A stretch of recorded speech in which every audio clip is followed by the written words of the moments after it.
Hello, hello, everyone. Thank you guys for joining. I see you all coming in, so we'll give it a few minutes.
Hello, everyone. Good evening. Good evening. Hope you guys are doing well this evening. Thank you guys for joining us. So glad to see you. So glad to be back in my space. I think the last 2 weeks I've been in a hotel room when we've done this. And so I'm glad to be back home and settled and back on track. So thank you guys very, very much. Tonight, we're going to do part two of our tax mitigation session. So Kelvin Harris is going to join us here momentarily and keep dropping gems. If you guys remember, several weeks ago, he came and talked to us, and he didn't scratch the surface on what he wanted to talk about. So we invited him back so we can keep this conversation going. And so I am super excited about what part two is going to bring.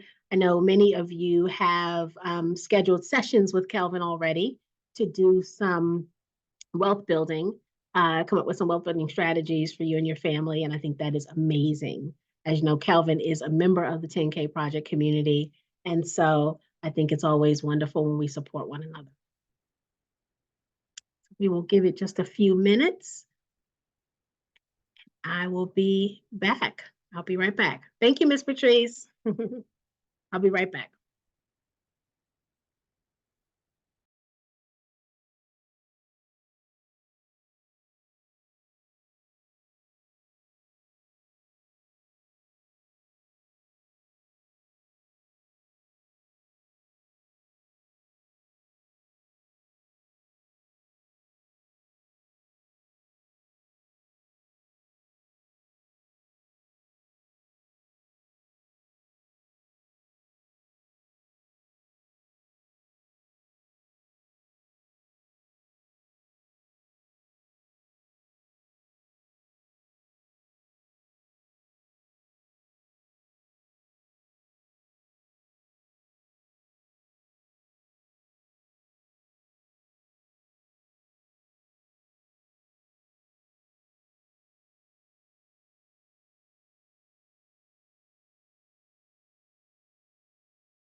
All right. Looks like T Shine is joining us. Hey, ma'am. Hello, my dear. How are you? All right. Good, good. Dun, dun. Zoom is not my friend today. Uh-oh. It's like doing all kind of crazy stuff. I'll tell you, as much as I love technology, It's just Zoom. it's Zoom is not all everything technology. It's all of today. Oh, it. today it's just not not doing what I needed to do. Told the community that we're waiting for Kelvin to come and do part two. I'm trying to think if there are any. There was something I wanted to share with you guys, and I meant to write it down. It popped in my head late last night. I started to get up and write it down, and then I thought, I don't feel like getting up. I'll remember it, knowing darn well I wasn't going to remember it. So hopefully it'll pop back in my head during this call because it was something I wanted to share with the community. Oh, goodness, I hate it.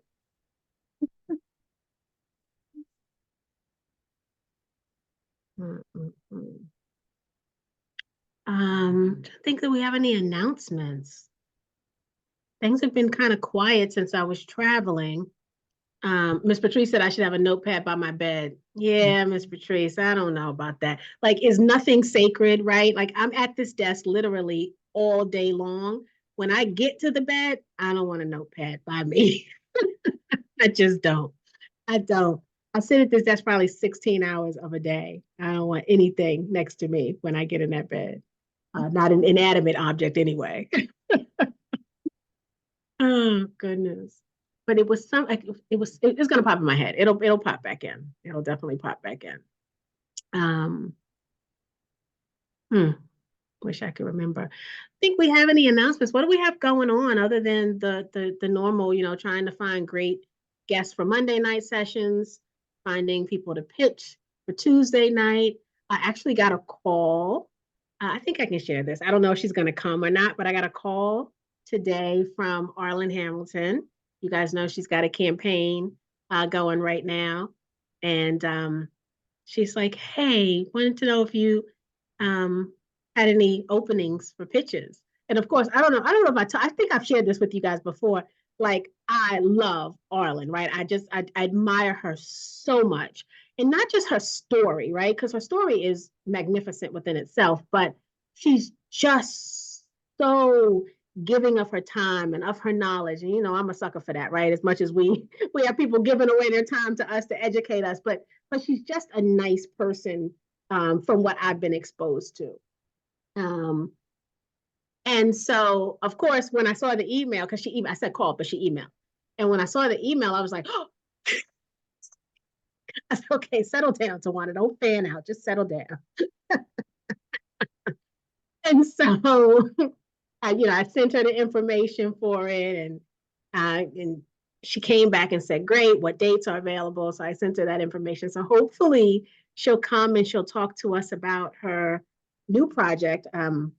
She released a project when I went to her conference several months ago. She released her project, and so um, in the note she was telling me about the project, and I was like, "Girl, I know about your project. I was there when you launched it. And I've already invested." So I was like, "You ain't got to fill me in. All things Arlen, I already know."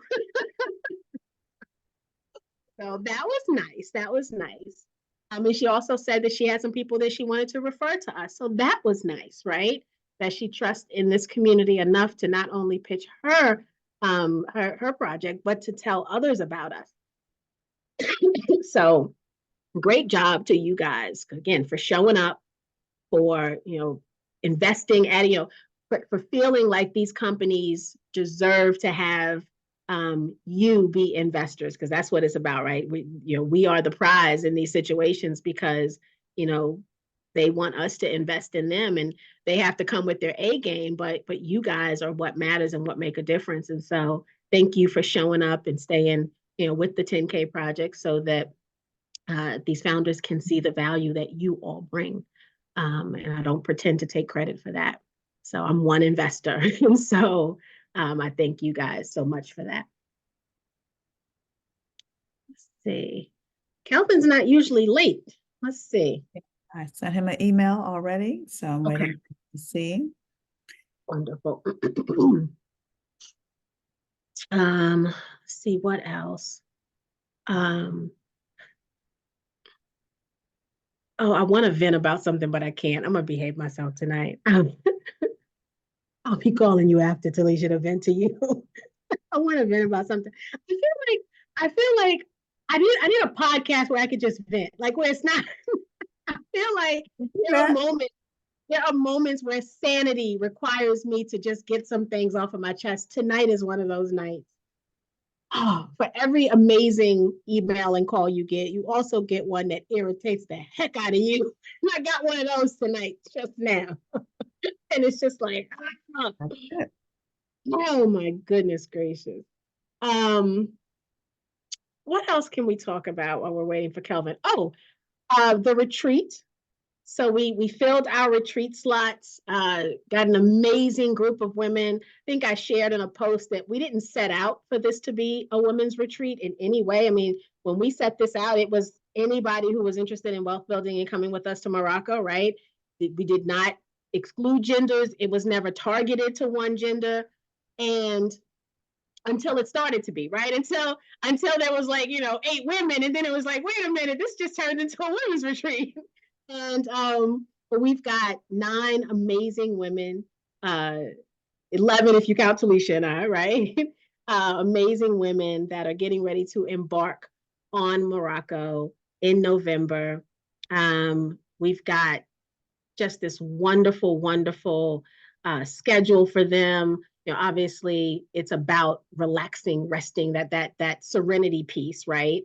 And then there is that ambition piece where we're going to talk about wealth building. They're going to have access to some exclusive investment opportunities, and we're just going to spend time together, loving on each other, loving on ourselves.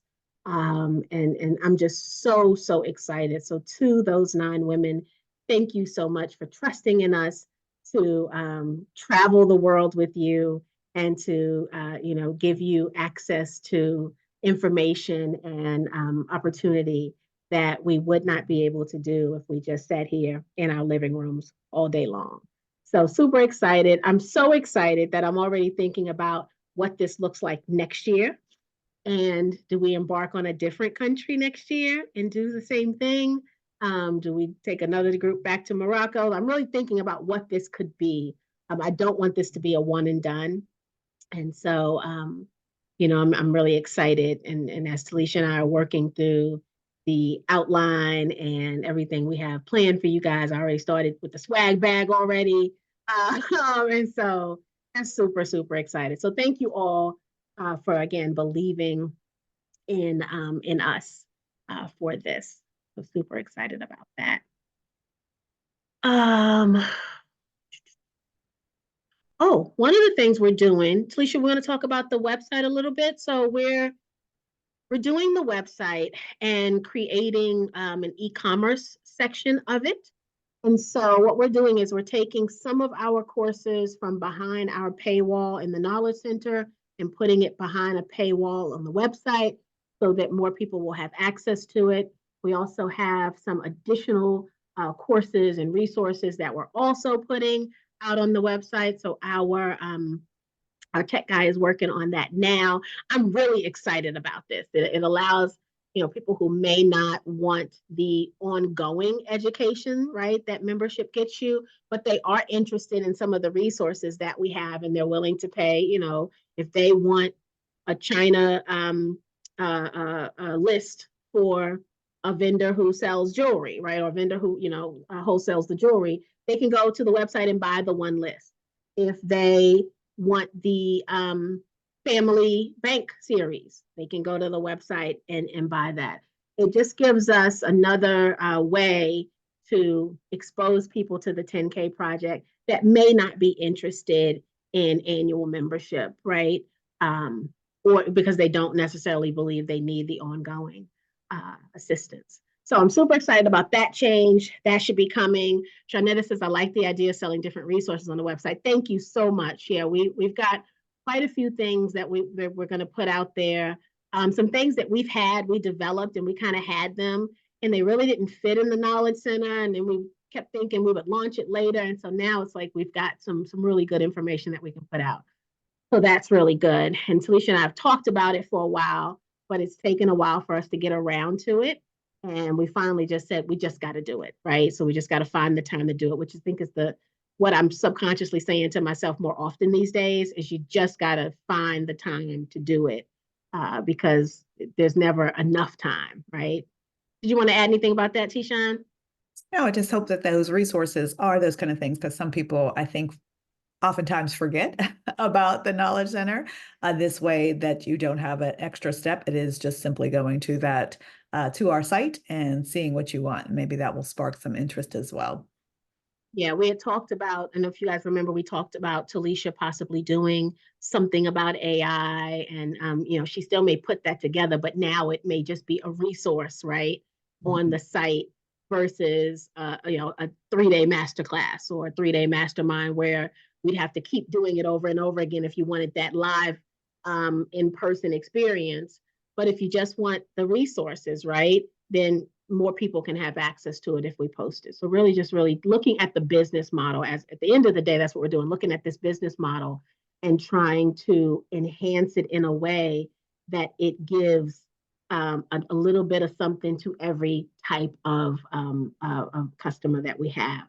And so just really looking to see how we can do more automated, right? That's the other thing we're working on. And how do we, ensure the automation works? We still plan to come here every Monday and every Tuesday, but what happens when you want a little bit of 10K project on a Thursday, right? We're not coming live. So you can still go in, get some information and maybe just, enjoy us, rewatch and all those things. So we just want to get a little more organization to the process. We are a small team. I always laugh when, founders talk about startups and sometimes they talk to me when they're talking about their woes as a startup, they're talking to me, not realizing we're still a small business and considered a startup as well, right? 4 years in, we're still considered a startup. And so I always kind of giggle when they say the woes, like I don't live the woes, right? I'm not looking for funding, but I still live all the same woes that a small business is living. And if I was looking for funding, I would still experience all of the same woes that they do. I'm just not. Um, and so it's interesting how people see you sometimes. I don't know if it's a compliment or what it is, but I know that we're a small team and we want to be better in order to better serve you guys. And we don't always get it right, but the one thing I hope you all see is that we are always consistent, right? We show up and we give it our all when we show up. And I hope that shines through. So let me see if I have an email from Calvin. Yeah, I don't have anything at this point. I did resend him all the stuff this morning. I don't have anything. As you guys can hear, I still have this dastardly cough. I'm so over it.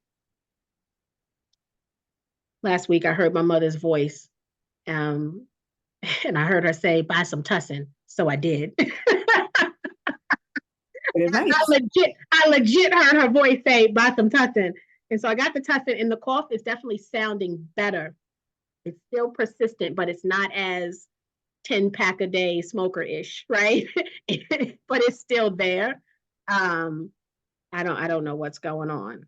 This is one of those situations where I feel like this could be one of those after effects of COVID that people can't really prove, but I never got sick before. And it just seems like this cough keeps coming back. And there's got to be something to it. This is not coincidence, right? So I do need to figure it out, go to the doctor and figure out what's going on. Yeah, I don't have anything from him. I don't either. Let's see. I don't want to waste people's time. If we don't have anything to talk about, I'm big on let's give some time back. So I'm trying to think, was there anything else we talked? Oh, it was. I know what it was. I remembered what it was, Miss Patrice. Um, I was contacted by a founder. I think the project is really cool. They are only taking accredited investors. So accredited investor is an investor that makes either $200,000 for the last 2 years, or if you're married, you make 300 as a household with your spouse, or you have $1 million a net worth, not including your primary home. Or you've taken one of the licenses, right? Like one of the series 65, 72, whatever those are, that allow you to bypass some of the accreditation laws and kind of be grandfathered in because you have the knowledge from a financial standpoint that the SEC says is acceptable. So the project is only accepting accredited investors. And one of the things I said to the founders, I was like, okay, I hate when projects are not all inclusive because I don't want to leave out part of the community, right? But then I also don't want to not bring a good opportunity, right, to the other part of the community.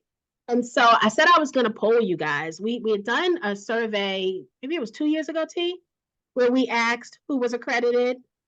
Mm-hmm. Well, About 2 last years year. ago? It was Was last. that last year? Mm-hmm. Okay. So last year we did a survey. Only 150 of you responded. And the survey was for everybody to respond if you were or you weren't, right? So only 150 responded. Of that 150, I think like 100 were and the others were not. So not enough data to really determine what the mix is, right? But what I wanted to ask is I wanted to make sure I wasn't being too, I wasn't overthinking this, right? Because I have a tendency to do that. And so I know we've had some high ticket campaigns here lately, right? We had the Lake Charles Hotel was a $15,000 minimum. And then before that, we had, there was another one, I think that was 10,000. We had the DJ came and talked about Zanzibar. That was a little pricey, right? My goal is to give a mix of opportunities. So I don't want to not present these things, but also don't want to, present too many of them, especially back to back. So this particular minimum on this campaign is a 5-figure minimum. I did talk them down a little bit because they have a clause in their private placement memorandum that kind of says they could do a lower amount in these situations. And they said, if somebody wants a lower amount, we can go back and look at it. I was like, no, let's talk about what the minimum is going to be. Like it can't be loosey goosey, right? It can't be 50,000 for Talisha, but then 5,000 for somebody else, right? Like, we can't be loosey goosey. It's got to be one minimum. And so they did make it. They brought it down to 25. This is one of those situations where I feel like we really need to think about the group economics, right? Tomorrow's session is another really good project. It's a global project, so that's good. So we're trying to bring variety that way. The campaign next week is an opportunity for group economics, right? And I'll talk about that a little bit. So you guys know that we help raise money for Mwasi, right? It's actually the resort we're going to for the retreat. And those bungalows were $100,000. We put together, when I say we, 10K Project put together 4 groups, I believe it was, that invested, right? So 4 groups of people that didn't know each other previously, right? These people reached out to me, said they were interested, and I just kind of connected them with each other, and they formed these LLCs. My only involvement was they sent me a note and said, I'm interested. If anybody else says they're interested, I'm willing to put in, 10,000, 15,000, 25,000. And then I just connected them all. Once I got the, $100,000, right, based on the mix. So one group is 4 people, another group I think is 6 people. Like once I got them in, another group is 3 people. I just connected them via email and they went with it. They created their own LLC. They did all of that stuff. That same opportunity is going to be around again because she's got 2 more bungalows that are available. And then after that, that's it, right? So the last 2 bungalows are for sale. And this is an opportunity. I don't want to steal her thunder, but since we don't have anything else to talk about tonight, I'll tell a little bit about it, right? It's an opportunity to make your investment back within 4 years. And then after that, it's a 40-year lease, which means you'll get revenue from this project for up to 40 years if you decide to keep it the whole time. When we talk about generational wealth, right? this is a perfect one because you get to pass it on to that next generation, right? I mean, even if I'm around in 40 years, I'm probably not going to be managing, looking to manage this portfolio. Assets would need to be transferred over to my son or my grandson, and they need to figure it out and still take care of me. So this is one of those where I think it speaks volumes towards generational wealth. I want us to do more of that, right? And I don't mind, like I said, facilitating the meetups, right? The connections. But I want us to do more of the, if you only have 10 and an investment is 20, don't miss out on it. Connect with someone else that has 10. Now we got to figure out what the due diligence process looked like, right? Because even though we all show up and we see each other week after week, we don't know each other, right? And so some of it is faith, but then some of it is just asking the right questions, sharing the right information with one another, right? And so the thing that we have in our favor is that we are like-minded. We're all here. We're like-minded. And for those who have paid for membership, right, which is everybody on a Monday session. So anybody you ever see in the Monday chat, we're all members on Monday. Tuesdays, we opened up the pitches to everybody, right? So you may still see some of the same names, but Tuesday you may see different people because they it's a public session. But Monday, it's all members. And so there is a level of,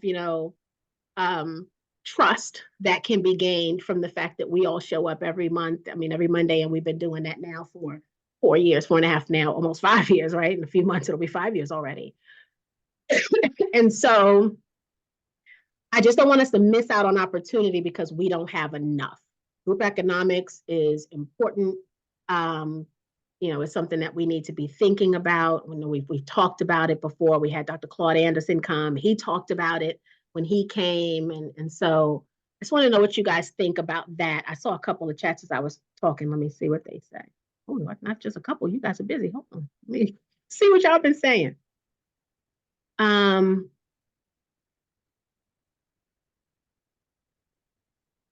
Sharnetta said, I like the idea of selling different resources on the website. Okay. Tracy said it absolutely does shine through. Oh, thank you. And Ms. Patrice says, yes, it does. When I said, thank you about our consistency. Tracy said, let them present anyway. Those of us who aren't accredited still need to see the types of opportunities that exist besides the accredited investors deserve it.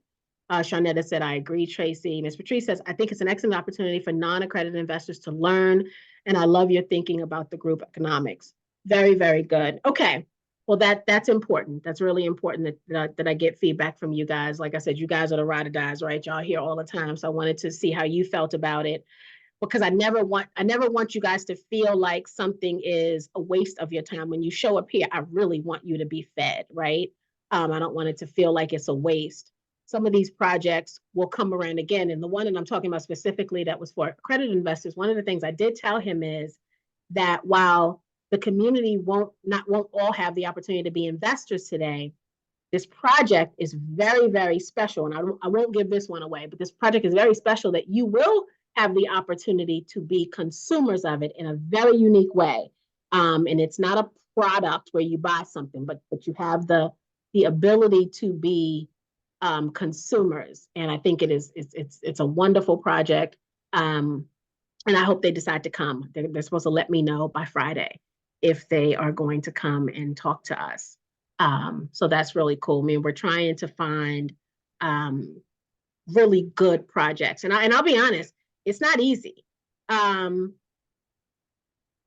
founders are not raising capital in this way as much as I would have liked for them to do so, right? I thought it would catch on more, and it really hasn't. There's still some barriers to entry for them. And then for the ones that are, they're trying to figure out what the best way is for them to get eyes on their campaign, right? We used to be the only group doing this. We're not now. We have inspired others to do a similar thing. And so There are other groups that are doing it, and they have to decide where they want to go. And then some of them just can't afford, right, to go anywhere. They've got to figure out the marketing in a more economic, affordable way. And there is a fee to come to 10K Project and pitch. I mean, that's how we keep the Zoom going, and that's how we keep, right? All the email mailing list software and the knowledge center software, all of these things, right? They don't just magically work.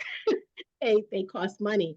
And so that's how we keep this business running, right? The accountant costs money, the attorney costs money, all the things cost money. And so um, it's been a little bit of a challenge to continue to get really, really good campaigns. And so, but I'm dedicated to not bring y'all foolishness, right? I'm really dedicated to it. So if we don't have something that looks really good, then we don't have anything that week. It's really that simple, right? I just don't want to waste anyone's time. Yeah. Please, you have anything to add to that? I am actually sending Mr. Kelvin the link again. I think we're.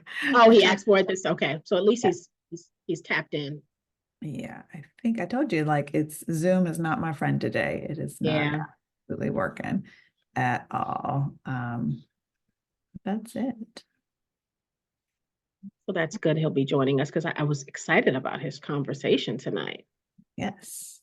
Yeah, has anybody reached out to Calvin to do an assessment for you guys? Just put a 1 if you have one in the chat. I haven't yet because I've been so busy. Oh, Miss Patrice did. Good, good, good. I've been so busy. He's on my list. He's on my to-do list to do, but I haven't done it yet. Very nice. Yeah, I was very impressed with what he presented to us in part 1. Very, very impressed.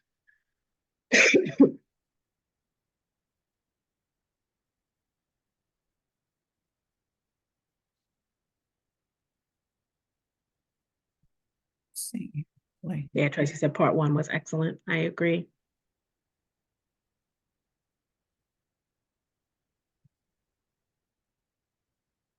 Anything you guys want to see? We've got a couple more slots for July's Monday sessions. Anything you guys want to see that we haven't talked about, or maybe we haven't talked about in a long time, but anything you want to hear about, learn about? Please don't hesitate to put it in the chat if you already have something on your mind. Email me if you don't, trivers@the10kproject.com. If you think about it later, email me. Like I said, we're thinking about what the July calendar of events is going to look like. I think we've got maybe 2 sessions open. So one week is a holiday. We're not going to do that July 4th week at all, because the July 4th sits in a weird day of the week, right? And so we know that some people may take vacation on the front end, some may take it on the back end, some may take the whole week. So we're not going to do anything that week because of the holiday. But definitely let us know. Ms. Patrice says, I'm looking at getting a residency visa in Panama. Interesting. We may need to talk about that, Ms. Patrice. Someone asked me recently of some of the, what country, right, would you retire to?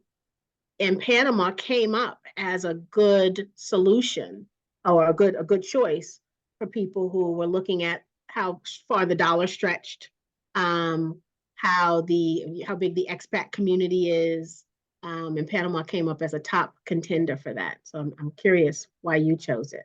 Hello, Mr. Harris. How are you? I'm doing great. How are you doing? Good, good. Did you Just forget about us tonight? burning the candle at both ends. At But both that's ends. That candle is something else, ain't it? exactly. But that's Is, par for the course these is days. tonight still a good night? If not, we can reschedule you. We want you Oh, tell me. no. You good? Okay. Anytime I get a chance to get in front of, I'm gonna say my people at 10K, I'm gonna take full advantage of it. So yeah. Wonderful. Very, very good. All right. Well, we left off last time talking about so many great things. You showed us the one slide, and I think you had 6 things on it, right? And I think we only covered 1 or 2 of them, right? We want to dive into Exactly. some more so that we can learn more about how to mitigate taxes. It's so funny because that's the topic of the session, right? But we all know we learned so much more than just that in part one.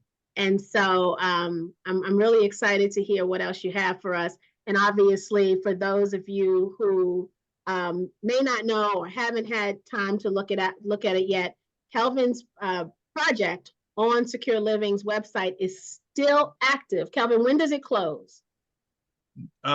June 30th. Okay. But I am talking with them about doing an extension. Okay. And also we're looking at sweetening the pot a little bit to get some more attention or get some more interest and contributions. So look forward to that coming soon to a theater near you. Okay. As soon as you got an update, let us know. We'll add something in the newsletter about it. We'll do a post on social about it so we can keep the family members informed. But that's wonderful. But for those of you, well, now that you heard he's gonna sweet the pot, now you're not gonna go to the campaign and do nothing because you're gonna wait for the sweeter pot. I get it. Yeah. Well, yeah, and the thing about it is if you make your contribution, it'll be retroactive. So okay. So again, we're whether you get in now or later, but because I guess the other important part about getting in sooner rather than later, we are in conversations with some venture capitalists. So, because we're at the point now where we need to move this project forward. So we want the people to get in where they can, when they can, because, once the other money comes in, we'll be limited in terms of what we can, because we have a ceiling in terms of what we can raise. Right. Okay. So guys, if you're interested, go to the campaign page, check it out. and if you invest today and Kelvin changes and sweetens the pot, changes the terms and sweetens the pot, we all will get it, even if we invested earlier. So wonderful. All right. With that said, sir, I'm going to turn it over to you whenever you're ready.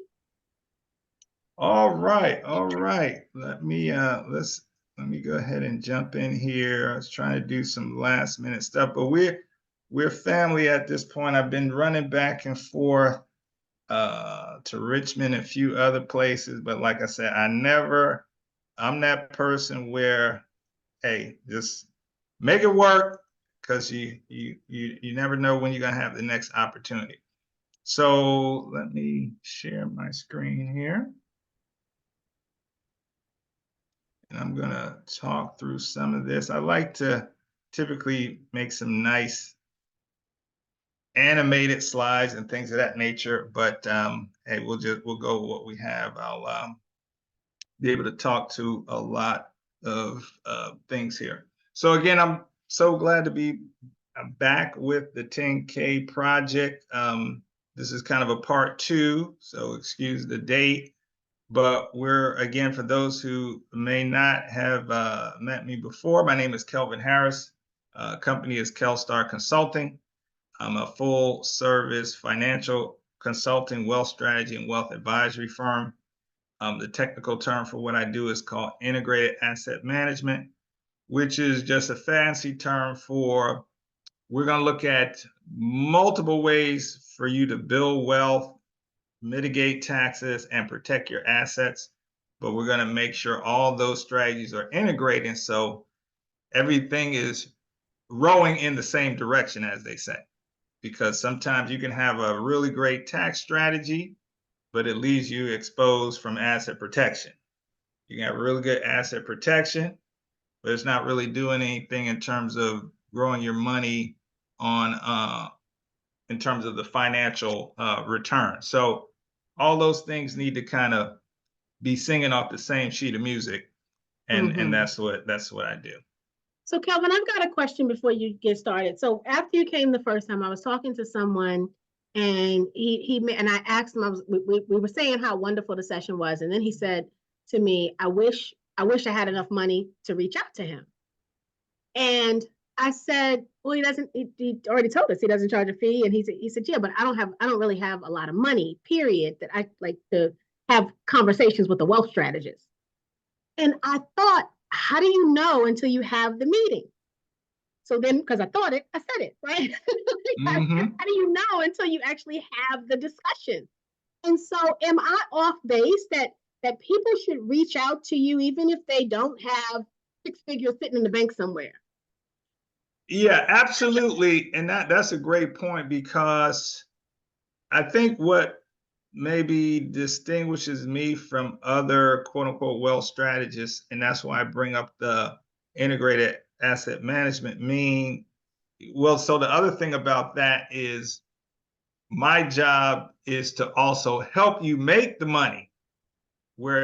So maybe you don't have $1 million right now, or 500,000 or 250,000. So let's put a plan in place where in the next 5, 10 years, whatever, maybe at retirement, you have that $500,000 to $1 million. Because by using some of the strategies, we can get you there faster than probably the speed you're on right now. And then understand the different strategies that we need. Hey, once I get this $500,000 or $1 million at X date in the future, then what are the other strategies that I need to bring to bear so that $500,000 continues to grow? And over the course of my retirement, maybe I actually wind up with somewhere between 1.5 to 2 million that I get to spend over my 20 or 30-year retirement. So the fact that you don't have it right now is not necessarily an impediment. It's just another part of the puzzle that I bring to the table, because I want to, you can go to anybody that helps you invest if you've already got $2, $3, $4 million. But I know that's not necessarily my demographic. I want to put you on track to have that high 6 or 7 figures. But on the way, we're also going to talk about what to do with the money when we get it, or where do we need to build that so that, at the end of the road, we're not worried about taxes at all. So those are the kind of conversations I have. Very good. All right. Thank you for that. Awesome. Awesome. Now I'm going to do one more thing here because I just thought of something. Let me stop sharing for a minute and see if I can pull up this other file, because I was working with a doctor out of California, I believe, where she is. And I kind of, it's one of those things where I kind of knew this information, but when you put it down in black and white, it's a whole different picture. And actually, I actually have a spreadsheet, because what I want to do is really help people understand, this whole tax thing. A lot of people, oh, well, I'll just pay the taxes. Or, hey, there's no way around it. Taxes are just a way of life. Well, the wealthy in this country would beg to differ with you. So my perspective is not necessarily saying that everybody on here is wealthy, but we want to have that wealthy mindset. So let me go ahead and share my screen here and kind of walk through this. So of course, again, have to give the required disclaimer just to say, hey, this information and this presentation should not be interpreted as tax, investment, legal, or accounting advice. The materials this material has been prepared for educational purposes only, and it is not intended to provide and should not be relied on for tax, legal, or accounting advice. You should consult your own tax, legal, or accounting advisor before engaging in any transaction. And I would love to be the advisor for anyone here who would like to work with me. So I think I mentioned before that I wrote a book kind of consolidating these strategies, secret tax-free saving and investment strategies. I basically focused on what we talked about last week, the last time I was here. The private family foundation, fixed index annuities, index universal life, and the solo 401k. But what I also want to introduce to is there's some other books. Actually, the book I have that I would like people to look up, get a audio book of it, or get the hard copy. It's called The Power of Zero, and I think it's by a Dave McKnight. It's called The Power of Zero by Dave McKnight. And I think that kind of verbally, this one in the middle is good, but The Power of Zero goes more along with what I'm getting ready to talk about, because it really focuses on why it's important for you to be paying as close to zero taxes in retirement or in the future. And what I'm going to do here is use my newest potential client. She hasn't signed up with me yet, to really highlight this. Now, can everybody see this spreadsheet that I have? Can everybody see the spreadsheet? Yes, sir. I'm going to make it a little bit bigger just so we can understand. And let me that's hide. perfect. Okay. So, all right. So all right. So I got a call from a doctor in California. And she, just wanted to, I did another podcast where it was a financial podcast that was run by a physician. And so another doctor called me. So this doctor is 58 years old. And what she told me on paper sounded awesome.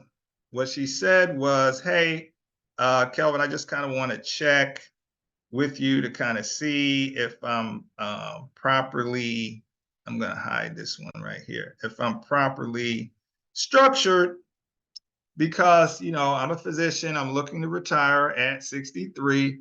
I have a pension that's going to give me $6,000 to $7,000 a year. But I also have a 401k with $1 million in it. So, hey, awesome, you get the gold star. And for most people, you would think, oh, she's pretty much set. But I was like, let me just run some numbers here, because, retirement is a long time, or it could be, God willing. All right, so what I did, so again, she doesn't want to, I use conservative numbers. I use 6,000 a month, which is, let me turn my phone off because I know it's going to ring, because it always does when I'm on a Zoom. She was, so I just used 6,000 a month times 12 months, 7,200. So this is her pension here. Then I looked at, we talked about fixed index annuities last time, some of them that just have really good growth, others just that have, others that you can create a lifetime income stream. So I said, let's look at, because we want to get that 401k out of the market, because we don't want the market to crash and half of her $1 million to disappear overnight. So as soon as we can, we want to pull that out of the market. But where do we put it? We're going to put it in a fixed index annuity. So I'm looking at putting 501. That's going to give her lifetime income. That's the Athene product right here. But then another one, I just want to sit somewhere where it's going to get really good growth.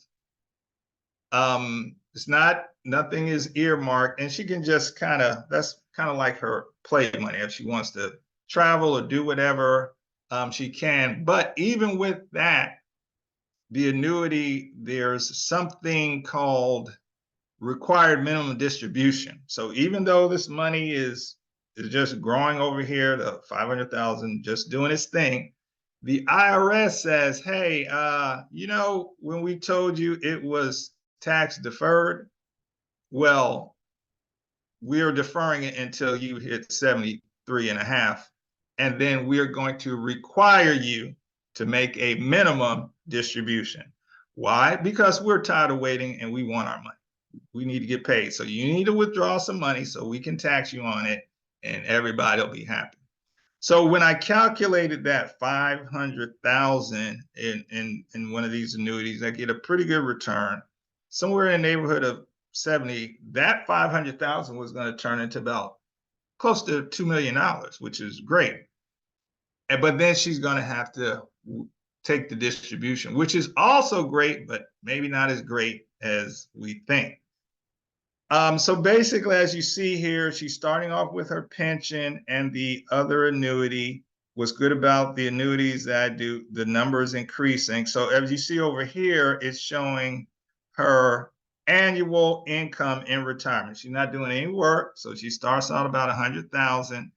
As this annuity goes up, she's doing more, and then as her RMD kicks in, she's making even more money. So if you look in the blue, this is her income in retirement. This looks awesome, doesn't it?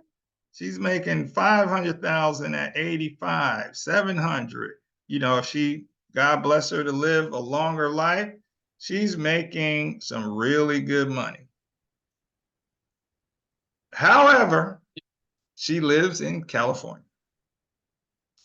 And every state has, well, not every state doesn't have state tax, but every U.S. citizen is going to be taxed on their income.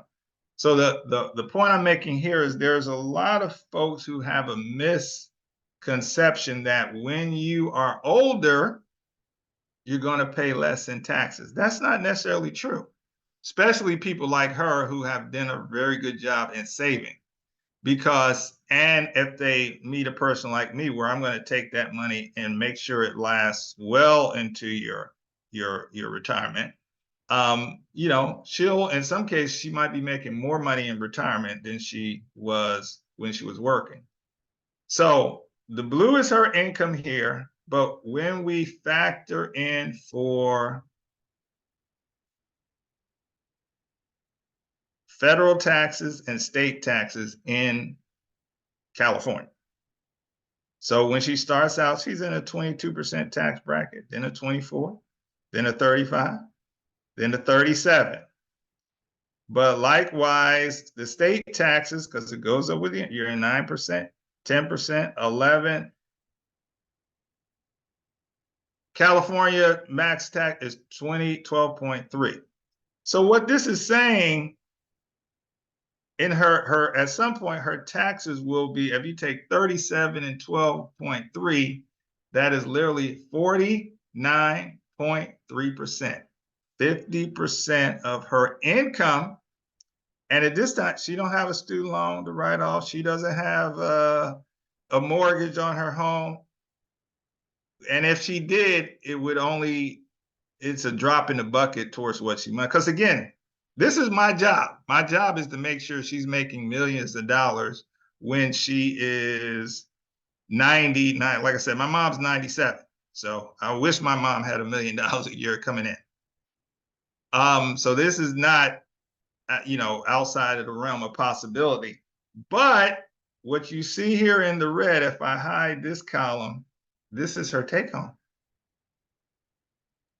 So you make it 1.2, but after taxes, state and federal. So a lot of people just think about federal. Oh no, unless you're in Florida or Delaware or someone like that. But even just the state is, so here is really, this is why the whole tax strategy conversation is important. So I wanted people to see this in black and white. So the better you are at planning, you know, a lot of us may not be on track to have $1 million in a 401k. A lot of us may be on track to have more than that. What I'm telling you is that is still, there's still some challenges that we need to address, which is why this tax mitigation concept or conversation is so important. Hopefully that makes sense to everybody, because again, we have a regressive tax code. The more money you're making, the more money they're going to take, and they're going to take it at a point in time where, you know, you're 90, 91, you're not going to go back and really, you're not doing any investments where you can get, you know, cost segregation. You're like retired. Like, I'm not doing anything retired. And that's when that's when they drop the boom on you. Does that make sense to everyone? It Hopefully. does indeed. Yeah, it makes perfect sense. This is Yeah, great to so I see. just want to highlight, why are we going on and on about you needing to have a tax strategy? Well, hopefully this clears that up because, prayerfully, all of us will have this sort of return. It's just a matter of, it's just a matter of how much do we have to give to Uncle Sam. Okay. All right. So moving forward, let me see, make sure I have the right one here. Yeah, this. Okay. I think I'm good. All right. So all right. So some of this I'm not going to go into this too much detail, but again, for those who weren't here the last time, basically, what I developed for my clients to help them understand is the 5 phases of building wealth: making money, keep money, grow money, protect money, and transfer. The important thing of this is several. One is just to understand, regardless of how much money you make, you're just still in phase 1. You can make $100,000 a year. You can make 100 million, as I showed before, because if you don't know how to keep it and minimize the taxes on it, you're going to be like the doctor in California, especially if you live in one of those states. We also want to know that once we keep more of it, we need to grow it.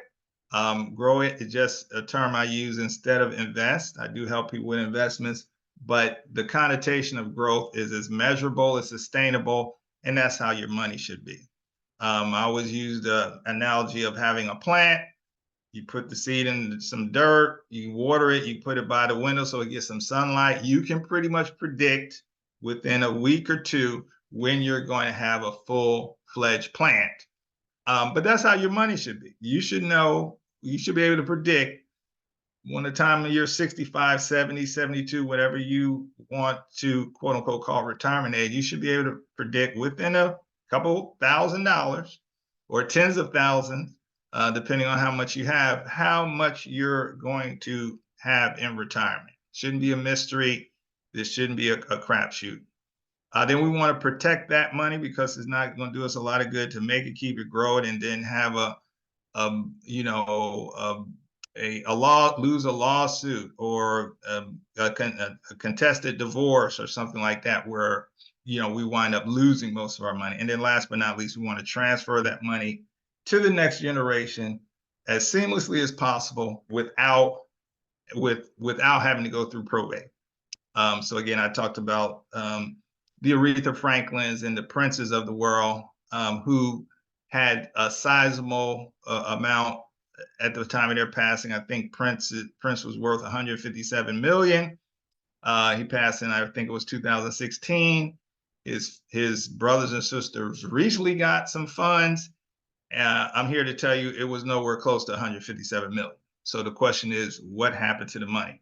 Over this, how many years is that? 6, 12, 8 years. All those proceedings from the court, the research, the investigation, those people had to get paid.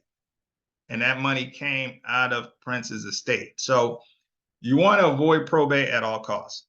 So here's the kind of the process. Now, like we said before, I'm going to try to touch on a few more of these solutions.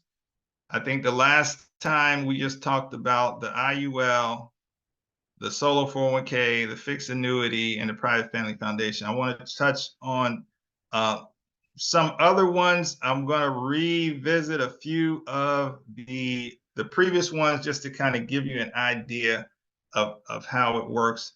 These the private placement and premium financing, these are for high income folks. I think for private placement, you need to have a net worth of about $20 million. Premium financing, about the same, but there are organizations who would do it for you if you're in like the $5-6 million range. So again, I'm letting you guys know about these because somebody on here is going to have $5 to $10 million net worth, with the sort of information and resources we have on the 10K projects, though. So this is not out of the realm of possibility. And I'm a big believer in knowing what to do with your money before you get it. So this don't feel like somebody on here, I'm looking to, and hopefully it'll be me, is gonna hit that 20 million in net worth. And then you're like, oh yeah, Kelvin was telling me about this private placement thing. So I'll try to talk about that towards the end. And then I don't have a slide for this, but this is my new favorite financial solution called the charitable LLC. So maybe I'll have to come back again to break this down, but I'll give you guys the high level. But let's talk about a few of the common things, and then I'll go into like the backdoor Roth and the mega backdoor Roth. We're going to talk about that right now. All right, so now these, I'm gonna be honest with you, these are solutions that people need to know about, but I'm not really all that high on these for different reasons, but these are strategies that we need to know about. So when you use the backdoor Roth, it's called, so hopefully most people know what a Roth IRA is. Roth IRA is a product that you contribute after tax dollars. So you made tax, you paid your taxes on it. There's a limit of about, what is it now? I think it's $7,500 a year. Once you put that money in, you can select different funds. That money grows tax deferred, and then you can access that money tax free. So basically you're paying, it's the opposite of I guess a traditional IRA where you make the contribution, you get a write-off now, but you pay taxes later. Roth IRA, you pay the taxes now, the money grows, and you don't pay any taxes later. So it's the whole pay me now, pay me later scenario. But the backdoor Roth, so since a lot of people like the Roth and the fact that, hey, I can put my money here, it can grow tax deferred, and I don't have to pay taxes down the road, but they limit how much I could put in it, or even my income limit might be so high, I can't even do a Roth IRA because I make too much money. Well, in comes the backdoor Roth. So what you do in this scenario is you contribute to your traditional IRA. Let's say you do $9,000, which is well above the limit, but you can contribute to your IRA as a non-deductible contribution. So if you have an IRA, check to see, can I make non-deductible contributions of pretty much any amount to my traditional IRA? And if so, then you could potentially use the backdoor Roth. Because what happens is you make that contribution, and then probably within a 12-month period, I don't know if it's actually 12 months or do you have to wait for a full 12 months for that money to accrue, and you're probably not going to make a whole lot of interest on it. But let's say that following year, on the anniversary of the contribution, you roll over that traditional IRA funds to the Roth. Why can you do that? Because you already paid taxes on this. So you did not receive a deduction. Maybe you received a deduction for a portion of it, maybe up to $7,500. But now, because these are after tax dollars, the Roth IRA can accept those dollars. Excuse me. All right, so that's why they call it a backdoor. So I put in my traditional IRA and then roll it over to my Roth, and this well exceeds the limit of what I could have put directly in my Roth. So again, this money was taxed beforehand, so it's all good because the money in my Roth was also taxed beforehand. And but now what happens is you take that money and invest. And now when I first set this up, I was talking to a lot of folks who were investing in Bitcoin, and at the time, Bitcoin was killing the game, and they were making some really good money. Not so much now, but a lot of people feel like it's going to come back. So, but this could be whatever investment, stocks, bonds, mutual fund. In some instances, if you have a self-directed Roth, you can maybe even do real estate. But the point is, now you take these Roth funds and you invest it in something, and that something gives you a great return, let's say $50,000 was made from that 9,000, but the benefit now, because you're in a Roth IRA, you pay no taxes. So that is basically the concept of the backdoor Roth. I'm not going to spend a lot of time with that. The next one is called the mega backdoor Roth, which is basically the same thing, except instead of using a traditional IRA, you can use your 401k at work. However, your 401k at work has to be designed in a certain way that it, again, just like the traditional IRA, your 401k at your job has to be one where you can make after-tax contributions. So, there's a limit to how much you can contribute to your 401k as an employer. I think the number is 23.5. They increase it every year. As pre-tax, you'll need to ask your HR, can I make after-tax contribution to our 401k? And if you can, then you are a candidate for the mega backdoor Roth, because those after-tax contributions, not Roth contributions, after-tax contributions can really be of any number because you're paying taxes on it. Essentially, you're just putting it in there to get some of the growth. Well, it just calls it in-service distribution. We won't go into the technicality. So unfortunately, most companies don't allow the after-tax contribution. So if you're lucky enough to work with a company that does, you can do this. And basically, without going into a whole, it's pretty much the same process. It's just that the mega backdoor Roth allows you to use your 401k at work. And now you can put 18, 19, 20, depending on your income and your suitability, you can put a much larger amount in the after-tax contribution portion because there's, I have to check. To my knowledge, there really isn't a limit, but there may be, so don't quote me on that. But you can put a sizable amount in the after-tax contribution and then just roll that over into the Roth and do the same thing. So instead of $9,000, maybe it's 18, 20, and that investment can go to, something astronomical. So that's the backdoor Roth and mega backdoor Roth. So let's maybe pause and take any questions on that. And then I want to go into the next part where I'm going to backtrack, talk a little bit about what I talked about the last time, but actually show the benefits and the strategies of how these tools, when working together, can help you mitigate taxes. So any questions so far? I don't see any questions out here so far. If you guys have questions, don't hesitate to put them in either the chat or the Q&A tonight. Okay. All right, great. So let's move on. I'm actually going to tie the IUL and the executive bonus together, even though I didn't highlight it. But this is kind of what I went over last week. So let me show you this in action.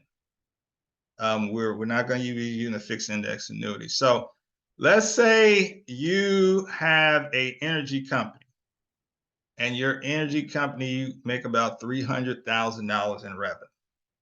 All right, so the first thing you can do, you can put a percentage of that into your solar 401k. Actually, this has a max of 66,000.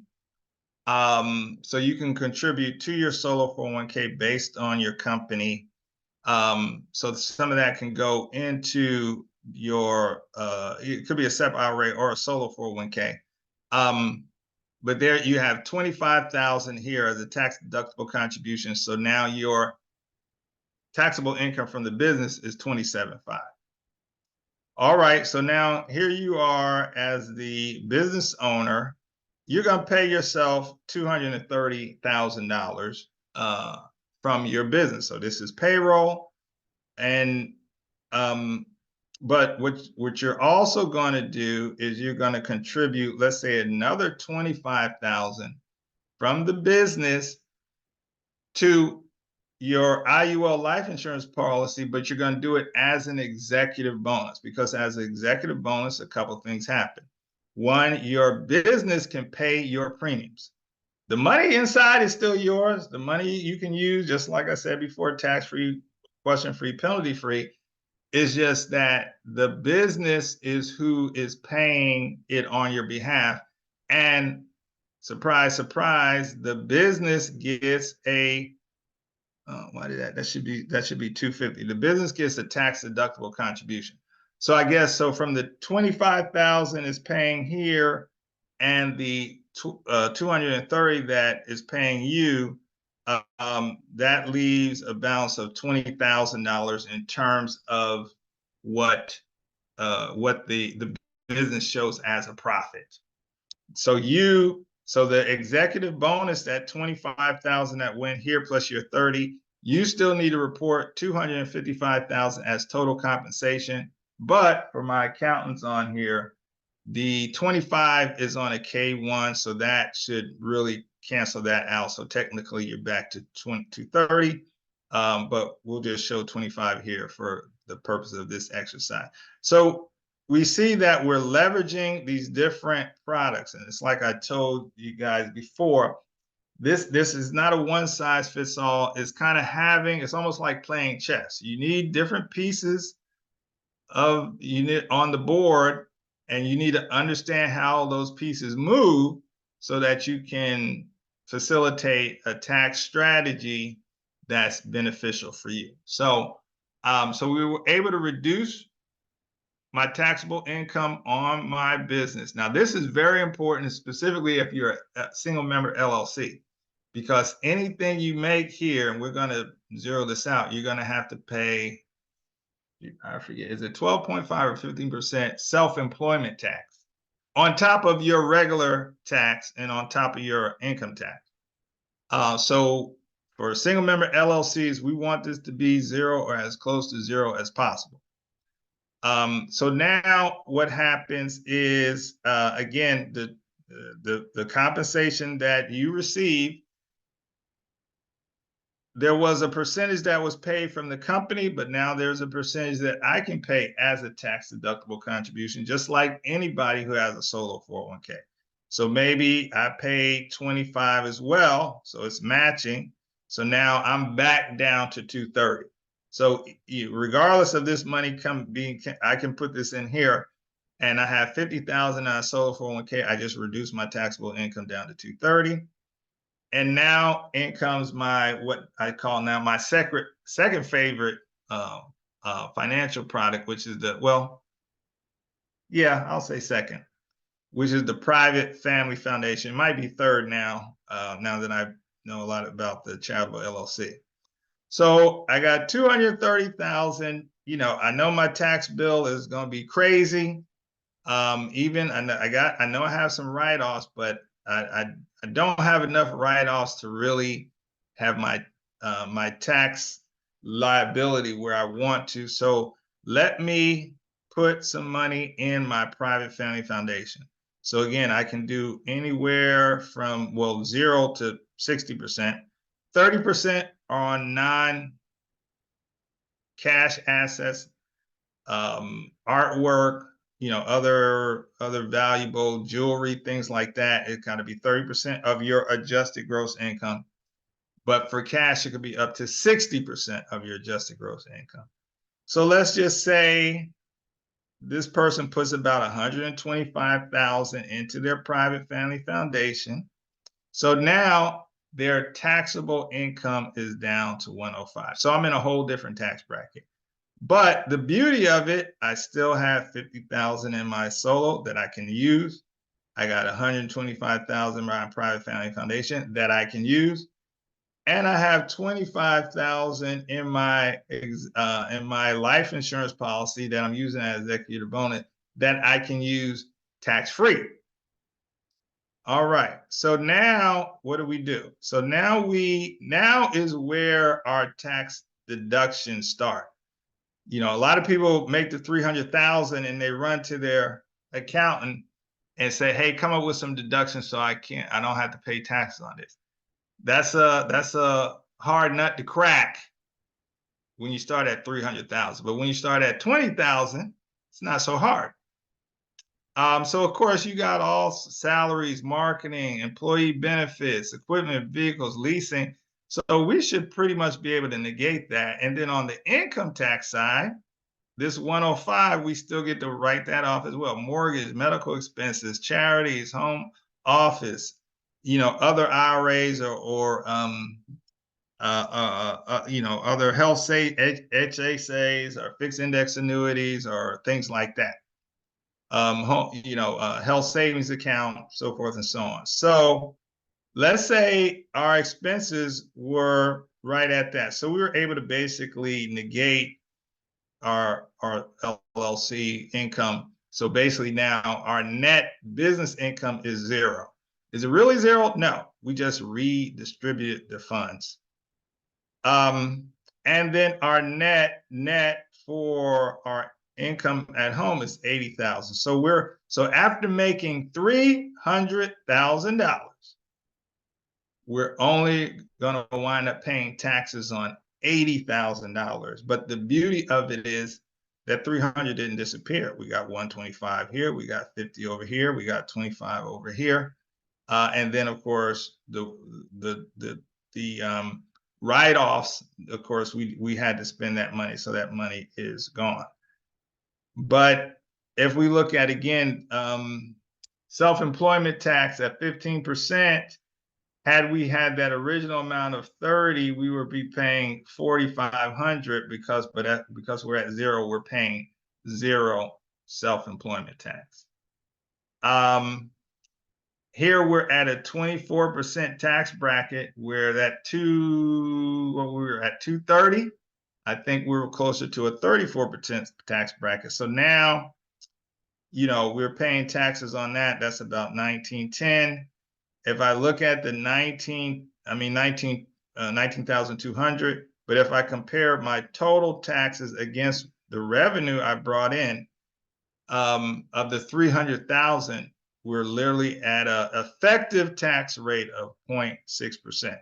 So when you hear Trump and Romney and all these folks say, they pay less taxes than their secretary,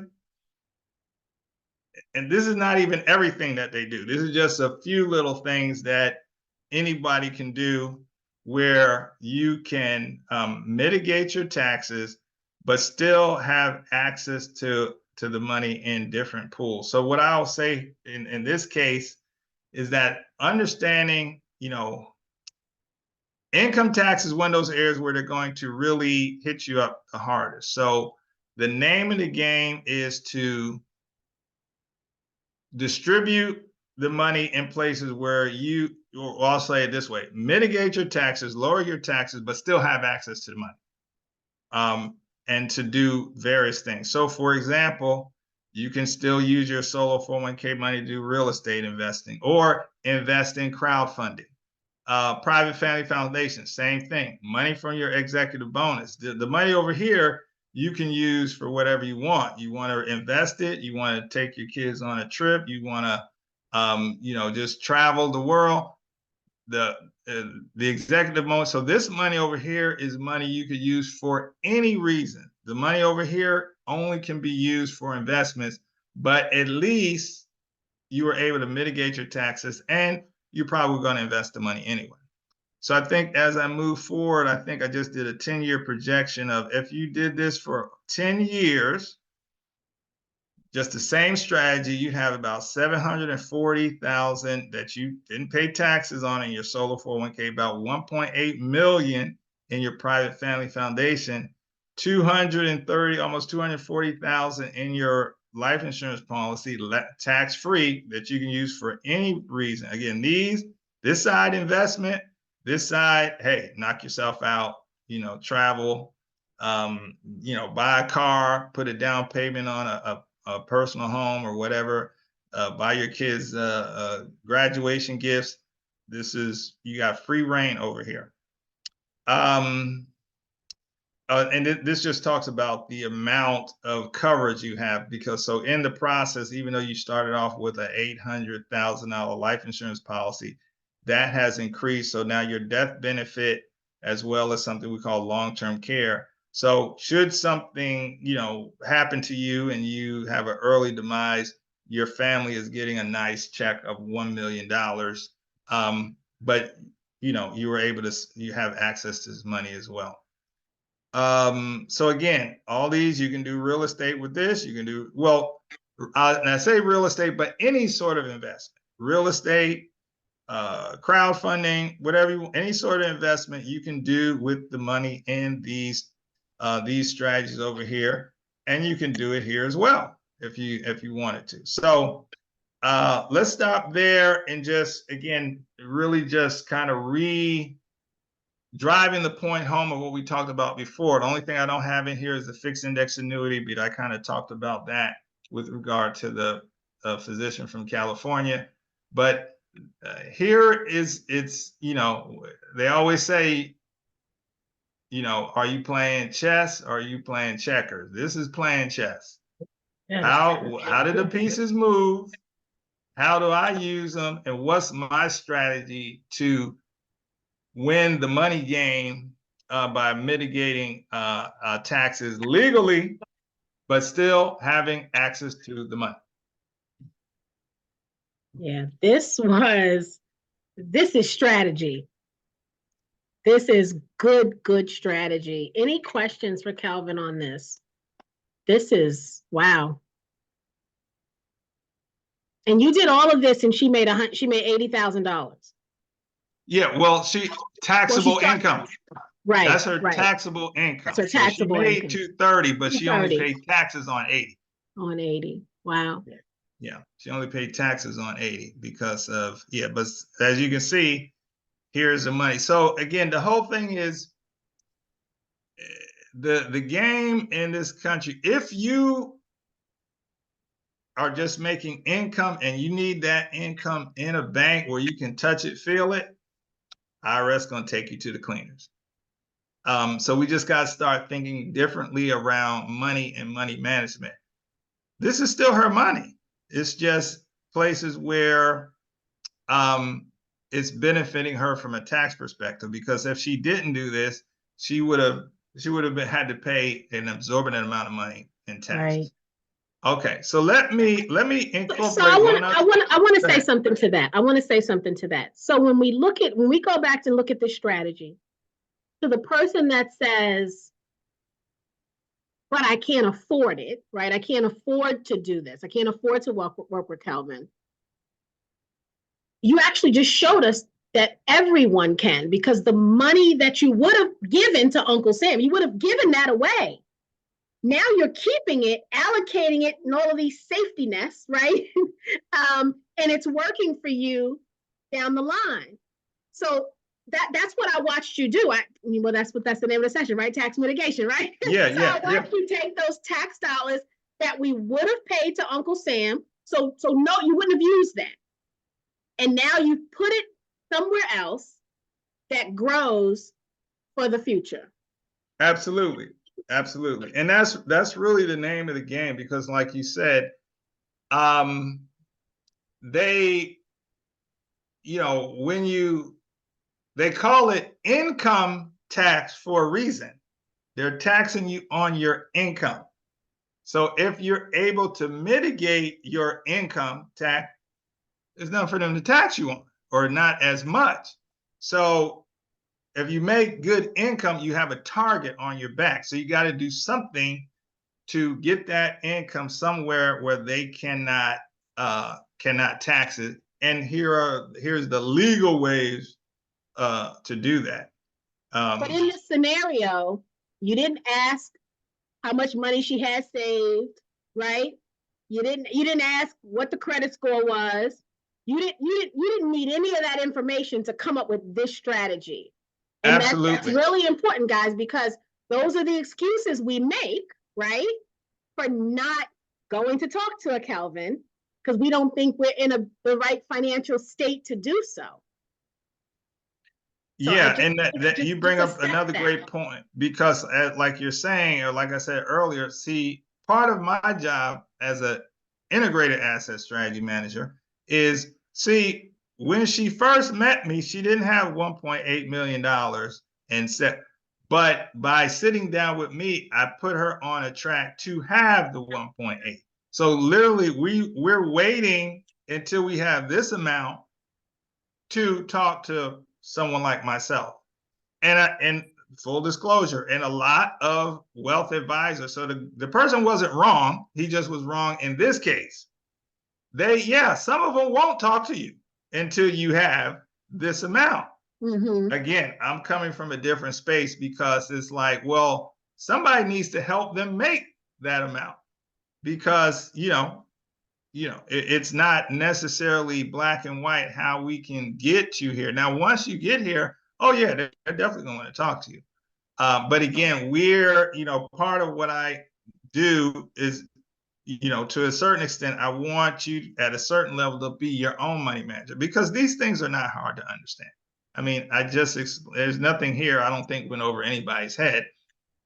This money here you can use, you have to use it for investments.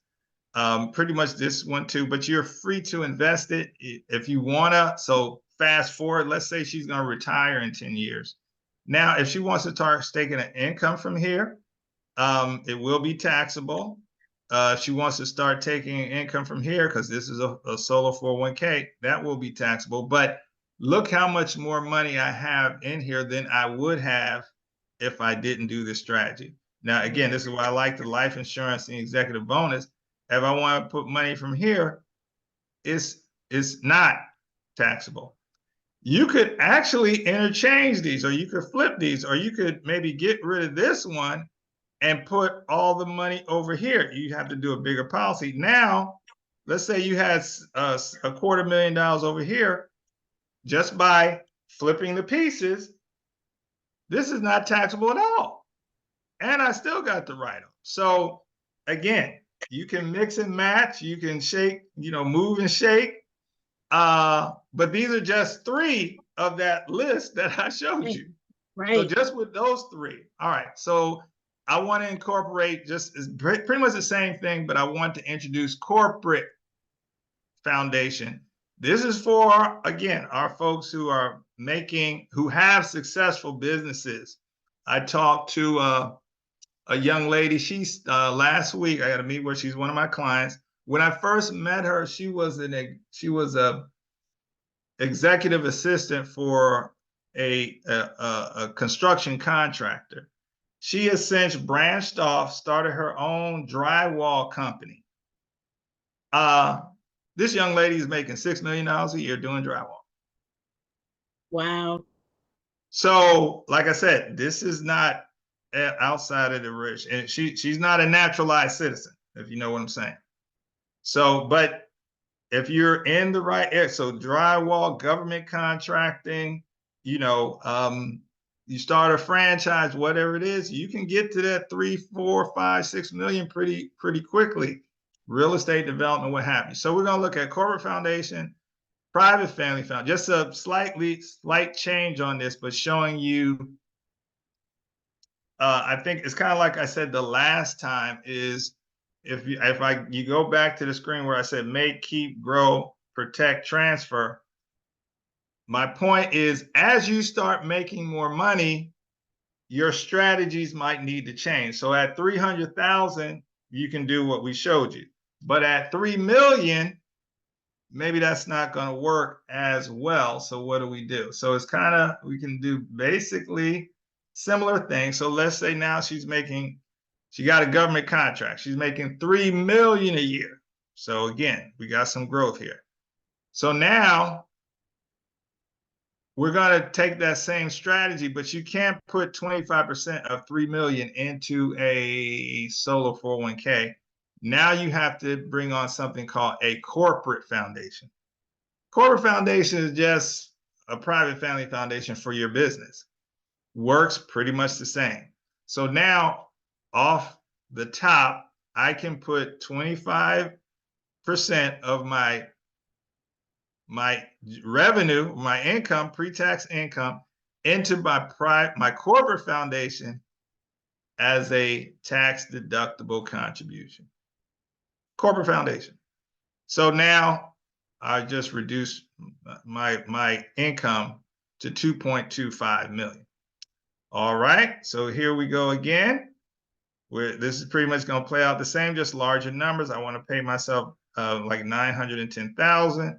My company now, instead of putting 25, we're putting 90,000. My executive bonus life insurance policy, now it's a little bit bigger. The policy is $2 million. Well, it should be $2 million because if you have a company that's generating $3 million in revenue, we can have something called your taxable need. You need more insurance than 800,000 because if something were to happen to you, there needs to be, something that's going to replace that income that your business is making. Or maybe you were in a situation where you didn't pass away, you were just severely injured. One of my mentors, I think some of you know, my degree is in architecture. He had a very successful architecture practice. He actually got hurt on one of his projects. He fell through a skylight, maybe 3 floors, hit the ground. He survived, but he had major paralysis. So his company folded. If he had a life insurance policy where he could have literally hired someone else to run his business until he finished his rehab and was back up on his feet. But because that he lost that business that was generating him that high revenue. So again, we definitely want to make sure all our I's and our dotted and T's are crossed. So again, the company is paying your premium. Remember, this money is growing tax-free that you can use anytime. So again, by paying that 90,000 here plus the 910 to him as a salary, we reduced the income for the business down to 1.2. Now, at this point, this is probably not a LLC. It's probably a C Corp, at a minimum S Corp. But you got 1.2 in the business and $1 million in compensation that this person has. Now, in this example, this person has a family. So again, we're going to use the private family foundation. So I got $1 million of compensation here I need to deal with. I got 1.2 up here that I need to try to figure out how to deal with that. So again, 60%, 30 to 60%, we're going to say we're going to do 50%. So we put 500,000 there. So now our taxable income is 500. For the 1.2, since we're not a single member LLC, let's see, and we're a bigger company, we're generating more. Hopefully we have more write-offs. I think in this example, I use this as a C Corp. So again, we got salaries, we got vehicles, we're leasing, we're doing a whole bunch of stuff because we're making more income. And then of course, with the tax deductible contributions, we're doing that as well. All right, so with this, we only get a 700,000 write-off. On the income, maybe we are able to write off about 80,000. So here's our numbers, our taxable income for the business and for us personally.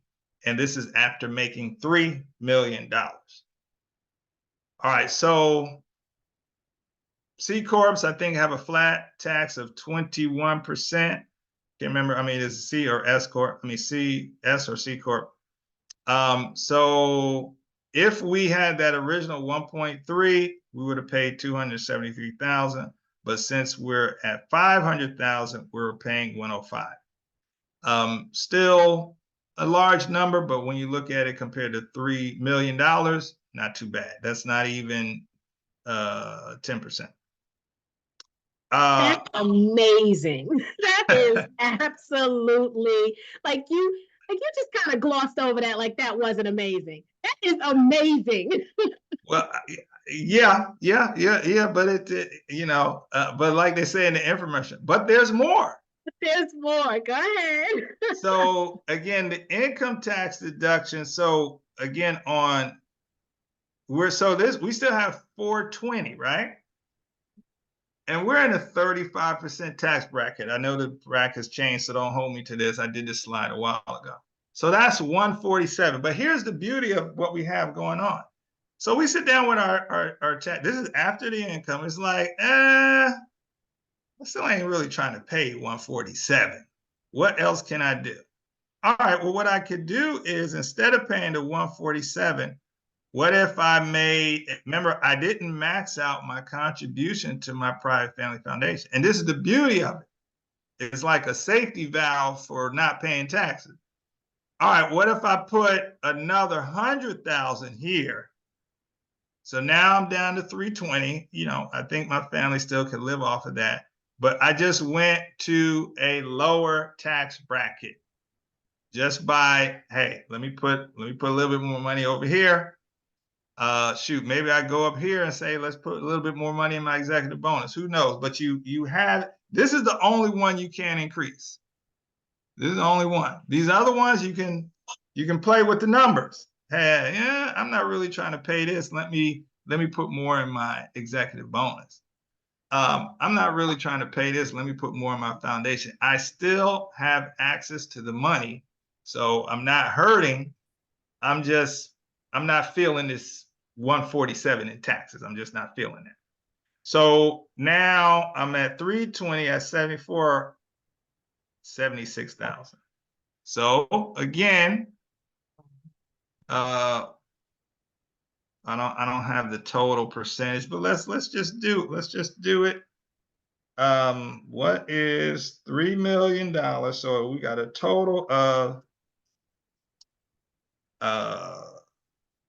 105 plus, let me back up, plus 76,000. That's 181. And what percentage of that is 3 million? Let's say, what is it divided by? 0, 0, 0.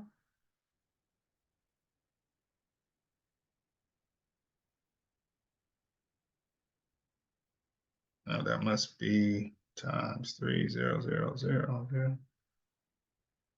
Okay, 181. Let's see, 3 million divided by 181. 16% tax bracket. So you're paying 16%. And again, that's assuming you don't put more money in the executive bonus. So again, we're in that Mitt Romney. Hey, I'm paying, who is it? Warren Buffett, 16%, 15% effective tax rate. This is just pieces of the puzzle on how they do it. So yeah, so again, just understanding, do we need all of these things right now? It depends on how much you make, but understanding the more money you make, there are tools that we can bring to the table that will help us hold on to that money. So now if I do the same thing and look at, hey, 10 years in the future, because again, I think when we first talked, I'm looking at companies, government contractors and others, you know, we helped this group with a FedEx Kinko franchise, making millions of dollars a year. I know people who do medical billing making like millions of dollars a year. But where's the money going? Like at the end, in 10 years, what do you have to show for it? So in this case, I got $7.5 million in my corporate foundation. I have 9.5 million. Now, this is assuming I took the 600,000 and I did just some simple investment. Maybe I just became a hard money lender. Maybe I just did some cosmetic fix and flips. Maybe I just did some Airbnb arbitrage. I'm not trying to do nothing crazy. I just need to make a little return over this over 10 years. So I got 10 million here, 7.5 here. And then I have 1 million in my life insurance policy, tax-free, with a $3 million death benefit should something happen to me. And this money over here, I can use tax-free, question-free, penalty-free for any reason, no debt to income ratio. So this is kind of our, I don't want to use the word play money. I don't want to give people the wrong indication, because all of this is strategic, but let's say this becomes our emergency fund and our special occasion money. My kid gets married. I want to buy my kid a car because they, graduated top of their class or whatever it is. I want to put a down payment on a house. My wife needs a new car. You just take the money from here. You take the money from here because you can do, hey, we want to travel. We want to do an exotic vacation every year. That money can come from here because it's tax-free, question-free, penalty-free for any reason. Can't do that over here. This is only for investment. But after you, quote unquote, retire, now I can start taking salaries from these. So that's, again, just introducing the foundation where same basic strategy, but just when you're making more money, you need to introduce other products to the table. All right. How much time do we have? Where are we in terms of time? You're muted. I think this is a good place to stop. Mm-hmm. This was great information. Guys, do you have any questions about all of this? I just keep thinking we need to call you. Like we all need to just call you, right? And so you can do this kind of assessment based on where everyone is individually. You make working 10 more years look real nice. Like, yeah. If you got to do it anyway, why not do it with this kind of strategy behind you? Like, and to your point, the key thing is, let's say if you're making that kind of money, because I know companies that are, but at the end of 10 years, they literally have nothing to show for it. And that's the travesty, meaning you still have access to the money. You just have to be strategic about it and understand what the end game is. So the end game is, again, as a wealth strategist, I'm not just interested in you making a lot of money. $3 million, that's great. How much of that are you keeping? Mm-hmm. And more accurately, how much of that is building wealth for you? The great thing about the Private Family Foundation, because with this, you can go buy, apartment buildings, 4 units, stocks, bond, artwork, all this stuff that appreciates. But then when you pass on, none of this goes through probate. Your kids just step up, take over, and keep the legacy going. So every product has its need or plays its part.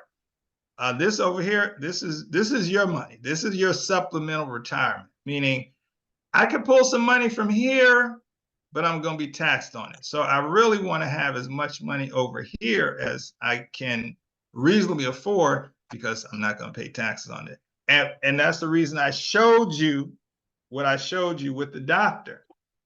Even if you're making millions of dollars a year, but you have to pay taxes on it, or you have $1 million in your 401k, do you really have $1 million?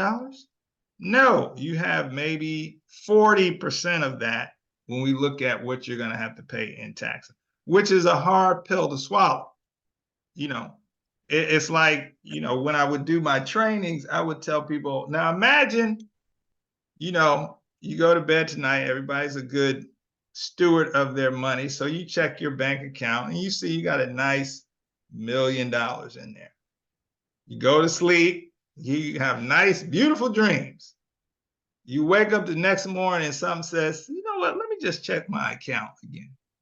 And you check your account and you see you only have, what, 580,000? Mm-hmm. What is your response going to be?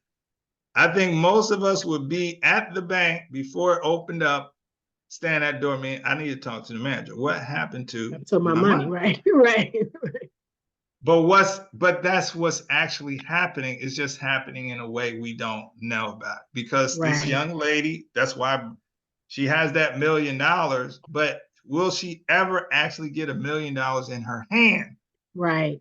Because every year. So literally what would happen is you would take those distributions from your 401k, pay your taxes to your accountant, and then after all the money is gone, you'd have to go back and add up how much did I pay in taxes on all this money. And then you will realize I only got 580, 560, 610, depending on what state of that $1 million.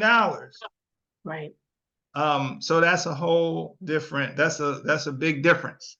So Yeah. again, if it happened to you all at once, we'd be in an uproar. But because they put it in our 401k and say, oh, it's taxed for, you'll pay taxes later. Yeah, you will. Right. You will. All right, well, it looks like we need a part 3 because you still got some stuff on the slide we didn't cover, and we gotta go. So no problem. We'll definitely do it again. And yeah, because I gotta come back when we get our new offer on. I will just say for the few people on here, we're and I think I mentioned this the first time, had I known a little bit more about the concepts of the crowdfunding, I probably would have structured it this way. But on our next iteration, we're going to be offering, instead of rate of return, a percentage of the cash flow. ooh. A percentage of the cash flow, as well as we're still going to offer a percentage of the equity on the back end. We're just going to increase that a little bit. So, well, a lot actually. Nice. So, that's actually very nice. Yeah. That may incentivize people to who even invested early to do more. Yeah, that's it's a big difference. And as I studied some of the more successful crowdfunding, I started to see this theme where they're basically bringing you in as because 12% is cool, but cash flow, meaning, so the more successful we are, the more money the investors make. And I think that's the better way to incentivize people. 12% is good, but 12% is 12%. Yeah. No, I think that's much better. And actually, I was impressed with the 12% because that's one of the higher returns we see on some of these deals. But you're right, cash flow is definitely better. Yeah. Especially with all the wonderful things you have planned, right? I mean, you've got some great plans for how you're going to get cash flow. All right. So part 3, we'll schedule it. You got to go over charitable. Listen, I'm just trying to keep you around, Kelvin, right? No, the charitable LLC. A million ways to tax mitigate. That's what your training should be called. When you guys see this charitable LLC, you think the private family foundation was nice. Because I was like, oh, I was a private family foundation king. I sat down and somebody broke down the charitable LLC. I'm like, I think that's all I need. Now, again, it's really for people doing major. So let's say you sell a property or you sell a business or something like that. Or you get a contract, maybe not a government, or it could be where you're getting $2, $3, $5 million at one time. This is a way to literally, I'll leave y'all with the cliffhanger, to pay to make 99% of that income non-taxable. Wow, that's a good cliffhanger. 1% of that $2, $3, $4 million. Yeah, and, that's a good cliffhanger. Very, very good. Felicia, looks like we got a schedule, Kelvin, for a date in July. Already on it. Yet again, sir, you came with some great information. I think I said this last time. I love how you make this non-intimidating and you make it so easy to understand it, right, conceptually. This is really, really, really good. So thank you so very, very much.